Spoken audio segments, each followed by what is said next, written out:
વાહ ભાઈ વાહ, આજે સન્ડે ના દિવસે બપોરે ફર્સ્ટ ક્લાસ પેટ ભરીને જમીને 2 થી 3 કલાક ઊંઘી જવું છે. હેલો, એક મિનિટ, એક વાત કરું દોસ્તો. મારે એક વાત કરવી હતી. ઘણા દિવસથી મને કોમેન્ટો આવે છે, એમ કહેતા હોય છે, હેતલ કુમાર તમારા પીછડા જુઓ, પીછડા. હેતલ કુમાર, તમારા વાળ છે ને ભવાયા જેવા લાગે છે. હેતલ કુમાર, તમારા વાળ છે ને પેલા બેન્ટ વાળા જેવા લાગે છે. આવી અલગ અલગ કોમેન્ટો આવતી હોય છે.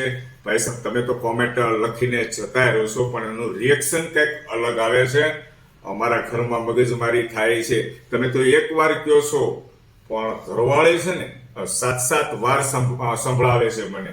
કોમેન્ટો થતું કેવું હોય છે, હું તો બધા જ પ્લેટફોર્મ ઉપર કોમેન્ટ વાંચી નથી શકતો, પણ મારા વાઈફ છે એ કોમેન્ટ વાંચતા હોય છે. જે નેગેટિવ કોમેન્ટ હોય છે પહેલા પકડી લે છે, એટલા માટે એમને કહેવાનો મોકો મળી જાય છે.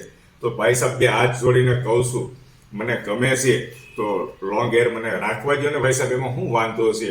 તો આવું બધું નેગેટિવ બહુ નહીં કહેતા. તારું શું કેવું, શું કહેશો બોલ. બધા કોમેન્ટ કરે છે એટલે કહું છું તમને. અરે મારા લાડકા ભાઈબંધ મિત્રો છે, એ મને નહીં ચીડવે, એ નહીં ખીજવે તો કોણ ખીજવશે. પણ તમારા ચીડવવામાં ખીજવવામાં અમારે ડખા થઈ જાય છે. હવે પાછળ પડી ગયા છે કે તમે હવે હેર કપાવો ને કપાવો. જો બધા કેવું કેવું કેવું કહે છે, બેન્ટ વાજા વાળા જેવા લાગો છો અને ધોવાયા જેવા. પટેલના દીકરાના આવો વાળો ન હોય એમ. હા, જો કે પટેલના દીકરાને આવા વાળો નો સૂટ થાય તો ભાઈ સાહેબ રહેવા જો ને. મને શોખ છે ત્યાં સુધી, બુઢો થઈ જાય ત્યારે ક્યાં રાખવાનો છો. તો દોસ્તો, આ વાતનું ખાસ ધ્યાન રાખજો.